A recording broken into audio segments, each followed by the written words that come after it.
Hello friends, 2025 new ইয়ারের pick টাইমে পুরী ঘুরতে গিয়ে দেখলাম ট্রেনের টিকিটের ডিমান্ড খুব হাই। পুরী যাওয়ার 2 মাস আগে থেকে প্ল্যান করে পুরী যাব, এত আগে প্ল্যানিং সম্ভব নয়। আবার আগে থেকে টিকিট বুক না করলে ট্রেন টিকিট কনফার্ম হবে না, এটা নিশ্চিত। যদিও এই সমস্যার সমাধান নিয়ে এসেছে বিভিন্ন ভলভো লোয়ার স্লিপার ডেক বাস। রাত্রিতে ঘুমিয়ে যাও, সকালবেলায় আরামসে পুরী পৌঁছে যাও।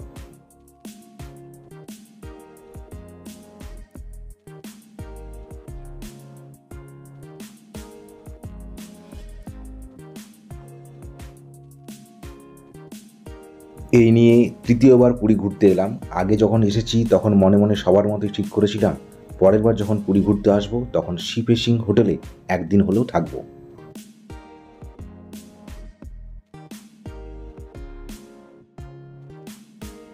কিন্তু এই সকল হোটেল অনলাইন বুকিং করতে গিয়ে দেখলাম একই হোটেলের 2টি বা 3টি ওয়েবসাইট রয়েছে।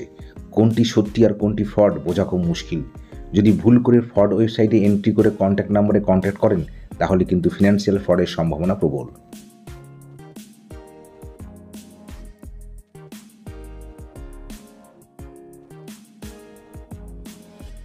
90% অ্যাডভান্স দিলে 20% ডিসকাউন্ট দেওয়া হবে, এরকম প্রলোভন দেখিয়ে বুকিংয়ের পুরো টাকাটা আত্মসাৎ করতে পারে।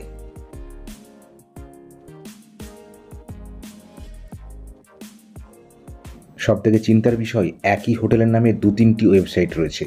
যেগুলো ডুপ্লিকেট সেগুলো রয়েছে প্রথমে, আর যেটা অরিজিনাল সেটি রয়েছে নিচের দিকে। বিষয়টি হচ্ছে অরিজিনাল ওয়েবসাইট কী করে বুঝবো, এটার কোনো সঠিক উত্তর নেই। তবে অরিজিনাল ওয়েবসাইটগুলোতে ফ্রডুলেন্ট ডিসক্লেমার দেওয়া রয়েছে। এটা দেখে বোঝা যায় এই ওয়েবসাইটটি অরিজিনাল হলেও হতে পারে, তবে শিওর নই। এই সমস্ত হোটেলের ভিডিও নিয়ে রাখলাম কারণ পরে হয়তো হোটেলের নামগুলো ভুলে যাব। আশা করি পরের বার যখন পুরী আসবো তখন হয়তো শিপেশিং কোনো একটি ভালো হোটেল বুকিং করতে পারবো। সো ফ্রেন্ডস, এরকম ইনফরমেটিভ ভিডিওর সাথে কানেক্ট থাকার জন্য অবশ্যই লাইক ও কমেন্ট করুন এবং প্রতিবেদনটি বন্ধুদের সাথে শেয়ার করুন। ধন্যবাদ।